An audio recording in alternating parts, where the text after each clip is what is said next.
And welcome.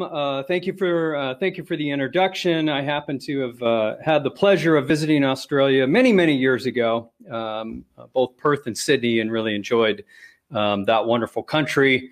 It's a long way away from Arizona, but I do hope to make it back there someday. And thank you all for joining me this morning. Scottsdale is a desert city, but I had to share a nice photo of our fountains in front of City Hall here, where the high today in mid-November will be about 90 degrees Fahrenheit. Now, a little bit about me. I've been a professional communicator for about 25 years. All of that time in the government space. I've been about 22 years in local government here in Arizona, and then I also spent a few years in the United States Navy, primarily doing other things, but getting some side public affairs assignments, which led me to my follow-on career. And so like many of you, during that time, I have written and developed many communications plans, news releases, articles, social media posts, ads, videos, everything under the sun. And I've delivered a lot of presentations like these. As we all know, these are generally the foundations of our communication, right? That toolbox that we have to create messages and get them out to the public. But today I want to talk a little bit about an element of communication that for most of us, including myself, may not get as much attention as it deserves. And this is really a nice follow-on to the last presentation, but this is the topic of listening. We spend lots and lots of time, effort, even money to develop communication strategies, methods, messages, products to help people see and hear the things that we want them to see and hear. But how much time and effort do we really spend listening? Now, if we were in a room together, I'd ask for a quick show of hands. How many among us like math? Well, my hand certainly would not go up. It's one of the reasons I got into communications, but I do like this communications math equation. And this is simply reminding us that the messages that we send do not equal the messages that our audience receives, no matter how hard we try. On a personal basis, of course, everybody brings their own experiences, their own points of view, their attitudes, knowledge, beliefs to every interaction. And those things all go into shaping what we hear. So no matter how hard we as professional communicators work at crafting a particular message, it is going to land a little bit differently for everybody in our audience. And that's just because of our own personal filters, mostly subconscious, some not. But as people, we all bring these filters to every interaction. But as message senders, we need to consider some other factors as well. These statistics are a little dated, but I try to find the updated numbers and had difficulty.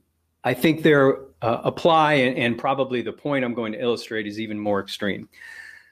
For every 18 hours of media that is created and transmitted, Nielsen shows that about 11 hours are consumed. So there's a lot more information that we communications folks are creating than folks can actually consume. And so what that leads to is this danger zone, this gap between messages being created and sent and those that our audience is actually taking in. A gentleman named Michael Lazerow, who founded a bunch of really successful internet companies, said that we're not in a world of information overload. We're actually in a world of filter failure. And that, I thought, was a really interesting statement, because what that means is that there's a lot of really smart people out there who are trying to create ways to filter out the messages that we are trying to send. So if your audience is not hearing your messages, if they are not able to listen to you or willing to listen to you, they may be really good at filtering out what you're sending, or they may be susceptible to some automatic filters that may actually be denying them information that they may be interested in. And ultimately, if someone is not hearing what you are saying, it makes it really difficult to listen to what they have to say, particularly if you want to hear from them about a message that you have been sending. So this is an important thing to keep note of. In many cases, it's not really an intentionally obtuse audience who's actively trying to avoid what you want to say. It is simply a case of something that we're all aware of, and that is the torrent of information. Eric Schmidt from Google once estimated that if one digitally recorded all human cultural artifacts and information created from the dawn of time until 2003, that would need about 5 billion gigabytes of storage space. By 2010, people created that much information every 2 days. Now, the latest 2020 estimates show that, not surprisingly, that has not slowed down. In fact, in the last 2 years alone, about 90% of the world's data has been created. Or put another way, in less than 1 week, or another component to consider, another platform that we use for communication is YouTube. And think about the fact that more content is posted to YouTube in less than 1 week than all of the films and television programs Hollywood has ever produced in its entire history. So it's clear that our audiences are deluged with information. And I think it's just really, really important for us to remind ourselves of this consistently and regularly when we're attempting to determine whether our audience is listening, whether they're hearing us. Do not forget about the wall of information that everybody confronts. While we may think of our audience like this, readily consuming messages that we have to send, perhaps it might be more useful to remember that to the audience, it probably feels a little bit like this. And again, whether your audience is literally drowning in information, it presents challenges for them and it presents challenges for you as well. It can be hard for us as the senders of information to listen, but listen we must. And thankfully, we have more and more tools for that, just as we have more tools to create and send information. There are different kinds of listening, and much like transmitting information, the way that we receive it should be customized for the audience and for the situation. No matter what field you happen to be in, I think it's really important to understand this question. Much like as we develop communications plans and strategies, we start with the audience. Who are we trying to reach? When we're listening to our audience, it's important to answer this question: to whom are we listening? And I would submit that for local government, it's especially important. The truth is that we in local government are really focused naturally on serving our residents, and in outer rings serving our businesses and serving the people who visit our community. But we're really selfish in this regard. We really care about what our residents think. And when we're listening online, it can be particularly challenging to determine whose voices we are hearing from. With the amount of noise that's out there, it can be really difficult to tell. And that's where some modern tools, including artificial intelligence, can help you determine who those folks are, who is speaking, and therefore, how do you consider what you're hearing and understand its context and package it up for decision-making and for consideration by policymakers. Now, I think artificial intelligence is a very fascinating topic, and most of you probably do as well, considering you're joining us for this session. The role of AI in communication is growing and growing and growing. But before I talk about how we're leveraging AI here and how you might be able to use similar tools and technologies to expand your listening capability, we have to recognize that much of the AI communications that's out there and has been active now for many years is not necessarily benevolent. The ease of access to online spaces really adds to the noise. And as communicators, we are now facing a world where artificial intelligence is commonly used to amplify certain online content and potentially disrupt online conversations. This Pew Research Center analysis from a couple of years ago shows how active automated systems are in the Twitter sphere. This one was pretty eye-opening to me to see that 2/3 of content, 2/3 of links to popular news and current events websites were being tweeted by bots. Facebook has also been making news for the past couple of years for its efforts to control potentially bad actors on that platform. And in fact, Facebook, have disabled billions of fake accounts in the past few years. Most of them are caught at the creation phase, but they do estimate, Facebook does, that about 5% of their 2.4 billion monthly active users are fake accounts. They're not real people. Now, before we grow too terrified about the power of these bots online, recognize that most are simply amplifying content. They are relatively benign. So whether you want to see what new content is available on Netflix, which is especially interesting nowadays since a lot of us are spending most of our time at home, or if you want to see random images from a museum like the Met, or if you look forward to having online artificial intelligence correct your grammar, it's all available there in the Twitter sphere. And you'll also learn, I put at the bottom, if you just do an online search for Pew Research Twitter bots, you'll find the research that I'm referring to here. And in that, you'll also learn that their research discovered that at least 2 years ago, most of these Twitter bots do not focus on politics. They are simply there to amplify content and drive web traffic, frankly. So they do contribute to a lot of the noise online, but primarily they're not there attempting to influence government decision-making or influence citizen opinions about the things that government are doing.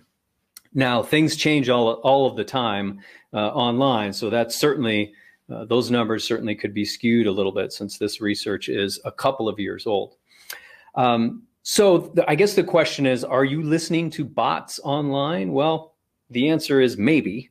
It's definitely important to be aware of the possibility as you are out there attempting to listen to your residents.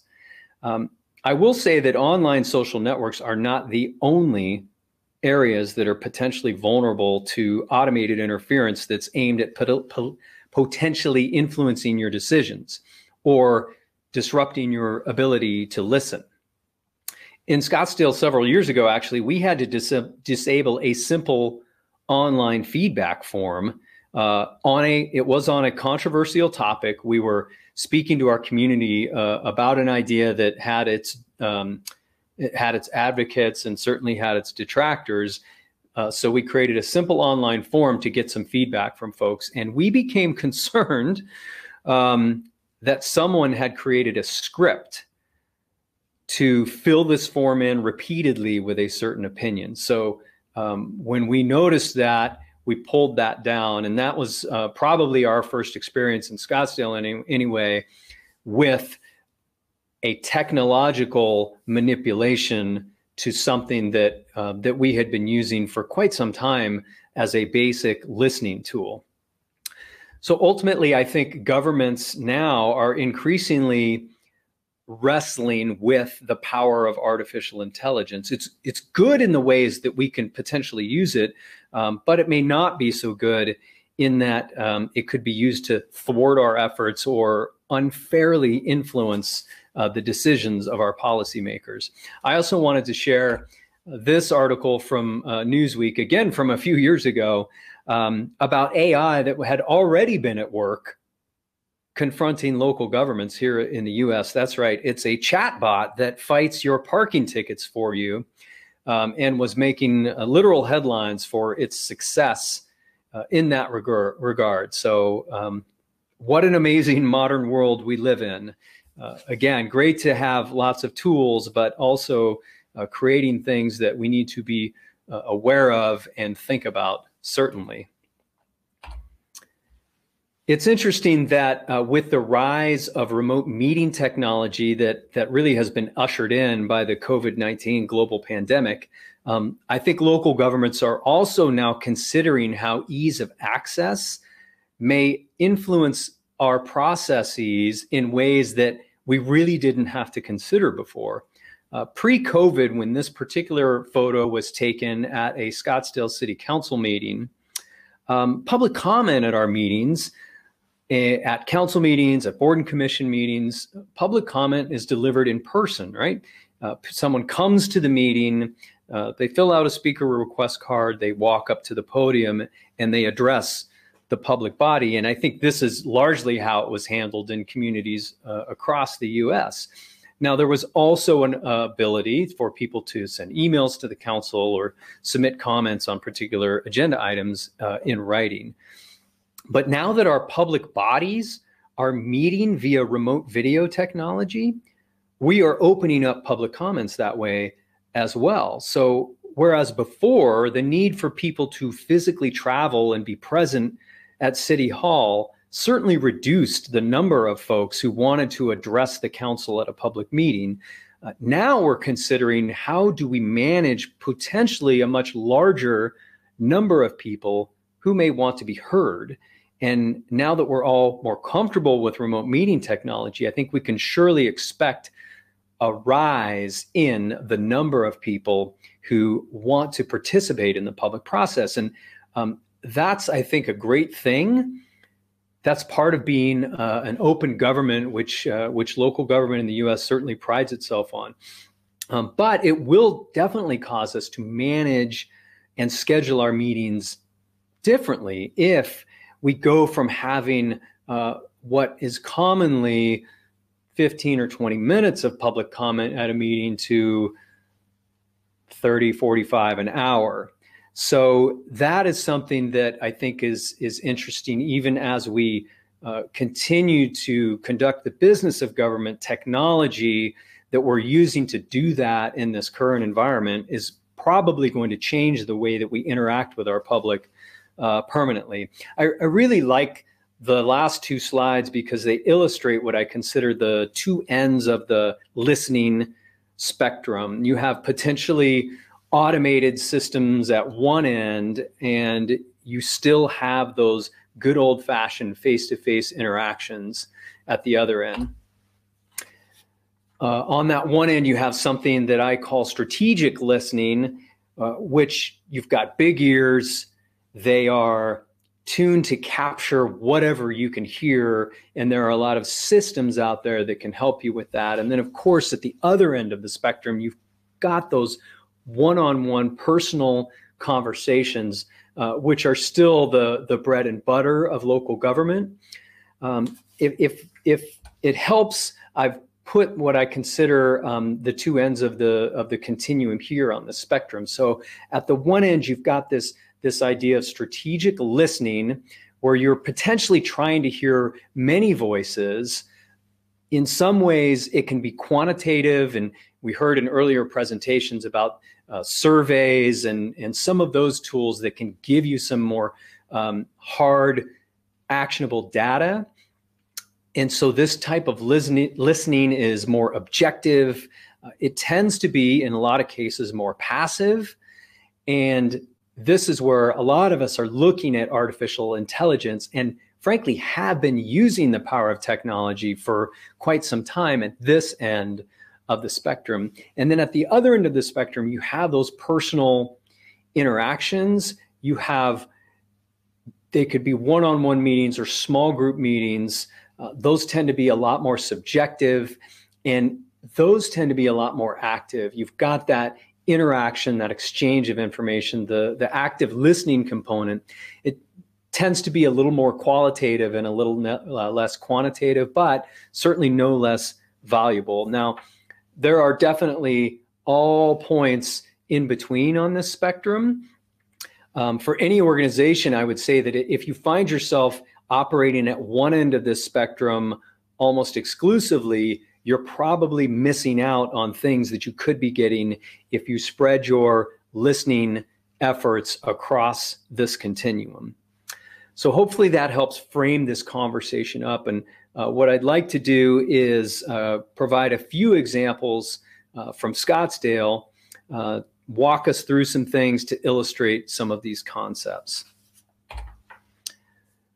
The first is this: like many cities in the US and around the world, we face challenges with people experiencing homelessness and some of the we call panhandling activity that occurs at busy intersections in our community.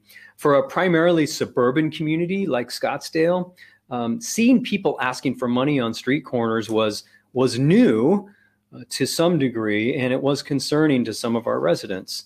We had factors contributing here locally when a regional shelter had closed, and our social services counts for the metro area showed that we were seeing a steep rise in the number of people on the streets experiencing homelessness. So it really wasn't it was not surprising when the city started to receive a growing number of calls from residents.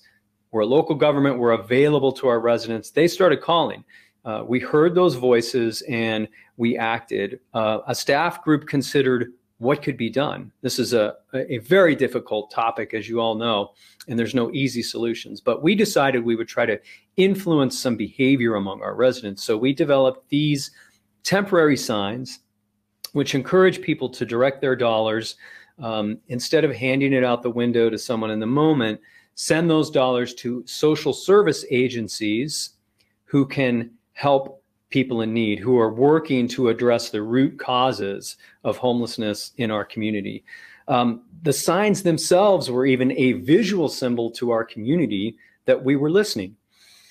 The council got a lot of calls. They wanted to see some action, and this was a way that we could demonstrate to folks, we have an idea. We want to be present in the community to let folks know that we're hearing what you're having to say. Now, once the signs went up in our community, many residents called and emailed. We got a lot of media coverage. It was a well-publicized effort across our region. And we did hear from many people, some very much in favor of the effort, appreciating the fact that their government heard their concerns and was attempting to do something about it. We also heard, as we knew that we would, from people who thought this was a terrible thing and that it was very cold and uncaring for the government to come into this situation in this way. We expected those, and we monitored all those conversations to see if there was anything that we could take away from them. And what's interesting here is that we had a suggestion from a single resident, one person. In fact, I honestly don't even know if this person was a Scottsdale resident, but they did suggest via a comment on our Facebook post that the backs of the signs should include a list of resources for people experiencing homelessness. And we said, wow, that's a great idea. Why didn't we think of that? The idea was simple, and the great thing is it was very easy to implement. So we took that single suggestion, and within a week, every one of these panhandling signs that face drivers on the streets to encourage them not to hand money out the window, the backside of the signs contains these list of resources for people on the streets who may need assistance. And so that was an example of something that was easy to implement. It was a very good idea. And it was a situation where we heard a single voice and we thought, yep, we agree with you. That is a great idea. My next example relates to something else that many of you have probably been dealing with or did deal with in your communities. And that were these bikes and scooters. I'm sure you all had similar experiences when seemingly out of nowhere, almost overnight, for us, it seemed hundreds of these devices showed up parked all over our community. Such a visual impact on our streets and sidewalks and rights of ways generated a lot of public interest. People started talking about them. People started contacting the city, asking us questions. Why are there so many of these things? Where did they come from? Why are they parked everywhere. And when are they going away? Those were the kinds of questions that we were confronted with. It's a topic for us, certainly, that created a lot of interest. Again, stories carried in the local media, newspapers, lots and lots of phone calls and emails to the city council, people coming to our meetings, asking the council, expressing concerns. And this example is one of the first times that we were able to leverage the power of artificial intelligence to try to better understand what was really being said in the community. I think our experience in Scottsdale has been somewhat typical here. As a tourist destination with a compact downtown, we did see a lot of these things. And while the bikes came for one spring and then went away, the scooters came and went, and now they're back again. So in all of that, the staff and the council, certainly as policymakers, were trying to determine what is the right course of action here? What are we really hearing from the community? And we in Scottsdale use a system and have for a couple of years now called Zen City. And this is part media monitoring system, but it also leverages AI and helps point out conversations that are worthy of our attention, and then also helps us use this information in a way.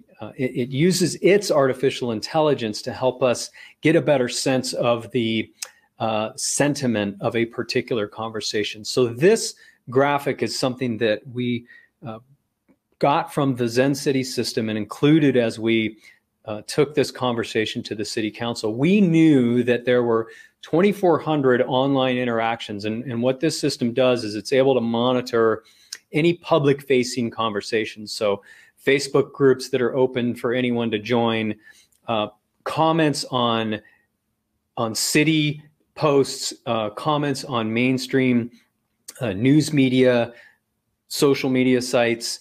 This system helps us analyze those and get a sense of how are people really feeling here. So we knew that in about 6 months' time, we had about 2,400 interactions from the public on this particular topic.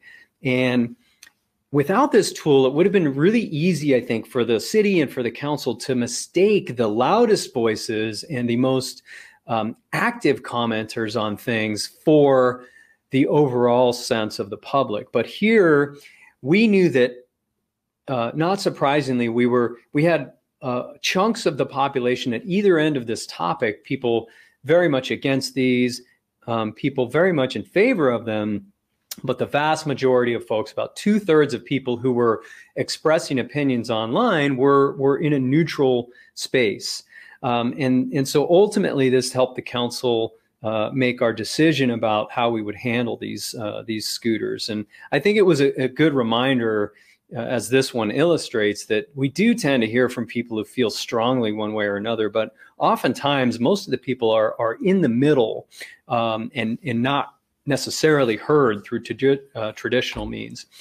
The other thing that this system does for us is it shows us this score for this particular topic over time. And these spikes show up and give us opportunities to say, oh, well, what was going on that date? So in this case, we're of course wondering, well, what's happening there in late March that's driving the conversation? In this particular example, that spike on March 20 was generated by one tweet from someone who happens to have about 100,000 followers on Twitter. And so in this case, we could appreciate the literary grace of this particular tweet, these 140 characters weaving this little tale of a morning espresso in Scottsdale. Ultimately, we could also determine that this was getting a lot of attention online, but not necessarily something that we needed to factor into the council's decision-making on this particular topic. So ultimately, the council used this information as a whole to guide some policy decisions that we put in place to, we think, successfully manage these particular devices. Now, my next example is a particularly difficult one because it's the tale of a quite substantial community effort to design and adopt a new city flag for our community. And ultimately, while I think we did a very good job with the process, we were not successful. Scottsdale, we think, is a great city.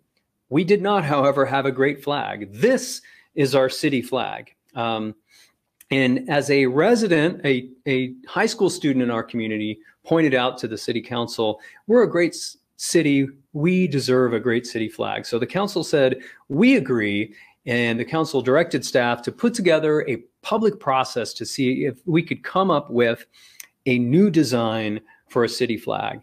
And I think we did a good job designing a process with lots of listening points for the community. We threw the challenge open wide. Give us your design ideas. And we got nearly 300 from people probably all over the world. We worked with a group of citizens, our Neighborhood Advisory Commission, to take those 300 and work them down to 10 designs that we then took back to the public for online public comment via some web forms that we set up that were protected against manipulation.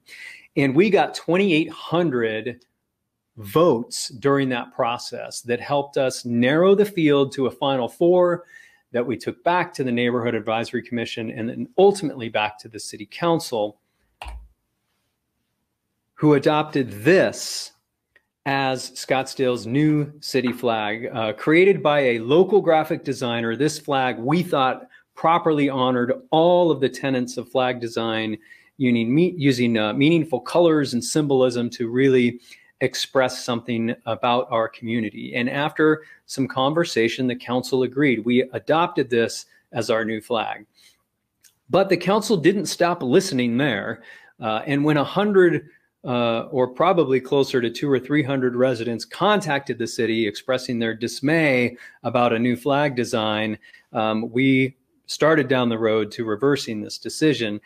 This flag, unfortunately, had one fatal flaw, and that was that it was not the old flag. Change can sometimes be hard. The City Council listened to these folks, and they reconsidered their decision, reversed it, and we went back to the old city flag. Now, unfortunately, at this time, we did not have the artificial intelligence analysis capability in place. And if we did, we may have been able to leverage some of that data from those 2,800 online votes, that a lot of them came with comments, to help us understand better what the community really had in mind. And when I read through those comments, I haven't done it recently, but when I did in the postmortem for all this, I realized that a lot of folks were telling us that we could not stray away from our traditional horse and rider symbol that's important to us as the westmost western town. So if we had listened a little bit differently, if we had leveraged the power of AI, we might have had a different outcome, and we might have been able to keep this amazing city flag in place. But alas, not everything turns out the way that we hope it will. I'd like to end on a happier note for our final example, but it didn't necessarily start out that way. I know that in the previous presentation, there was discussion of bonds going to voters and attempting to understand what the voters were potentially thinking. Well, for about a decade in Scottsdale, we had a tough cycle of taking bond questions to the community that the community would reject. We just couldn't get a unified council. We couldn't get a package of things consistently to the voters to address our growing infrastructure challenges. When the council directed us to go back to the community late in 2018 with an eye toward a November 2019 bond election, we knew we had to do a better job listening at both ends of that spectrum.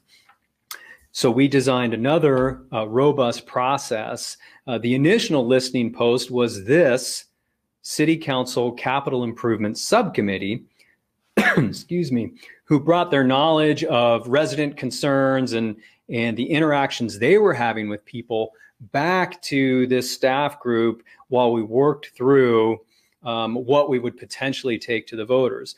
A plan coalesced from there, and the council ultimately directed us to take 68 potential bond projects out to the community so that we could hear what people thought about those as ways that we would potentially be spending their money. We created a section of our website. We created interactive feedback for each one of these projects to truly understand from people and let them tell us this should definitely be on the ballot, this should definitely not be on the ballot, those sorts of things. And we also took that show on the road. We took that strategic listening and we augmented it with online or face-to-face interactions at half a dozen town hall meetings that we set up to travel around our community. We brought our subject matter experts, and folks had the opportunity to understand more what we were talking about building, what we wanted them to fund. They could ask questions and it helped them make their decisions. So ultimately, those processes combined took that initial list of 68 projects down to 57 projects that we then took to the voters. Now, I don't think that particular section is unusual. I think that's a pretty standard way of doing this sort of things for communities across the US. But we were able to once again leverage the power of our AI to help us understand and craft some things. And this is a graph of the public discourse on this particular topic on bonds over time. And we saw here some spots where we had big flare-ups of negative sentiment. And so what we're able to do is drill down into each one of these, much as we did to identify the interesting tweet about having a sip of espresso on our waterfront. We were able to drive in and find what conversations are really leading to this sentiment. And when we did that, we saw that there was a particular piece of misinformation that was being shared that was leading to some these negative sentiments. And so in learning that, we immediately made sure that we addressed that misinformation up front, and we had that covered in all of the subsequent communication that we sent out. And thankfully, in November of 2019, Scottsdale voters adopted all 3 bond questions, about $350 million worth of projects that have set our city back on a positive path to maintaining infrastructure. And I think the way that we leveraged our listening were definitely keys in that successful effort. So as I wrap up here, I'd like to illustrate maybe a little bit more of the role of that artificial intelligence on that listening spectrum. At one end, we've got that strategic listening, those big ears, and AI can help us there monitor for mentions, capture public conversations across wide areas, and in cases where you've got the capability, evaluate sentiment to help you understand. And this is not particularly new. If you think about it, Google Alerts are a kind of artificial intelligence that for years have been able to at least deliver mentions of things that you're interested in so that you can evaluate them further. Now, I will say the sentiment analysis is not perfect, and it's something that at times requires you to unpack a little bit more. But so we caution against using it as a scorecard, but it does help us understand the nature of conversations and a little more give us a larger context for things that we're seeing online. There is a role, of course, for AI at that personal end as well. And I think that's where something that can flag topics for additional research was really important. And the other thing is we talked a little about chatbots earlier, but they can also relay information one-to-one in the public. And we haven't adopted that technology here yet, but I do think that chatbots are going to be a standard part of most government's toolboxes in the near future. And it's something that we're looking at seriously. So I know, I think I've got about 5 minutes left here. I've done a lot of talking. I hope that it's been useful for you. I know that I've always got a lot to learn, and I'm here to listen as well. So if anybody has any questions or comments you want to put up in the chat, I will end with that nice postcard from Scottsdale, including my contact information there for any of you who may want to reach out after the fact and learn anything more about any of these topics. So that's it from me from Scottsdale, unless anybody has anything they'd like to talk about.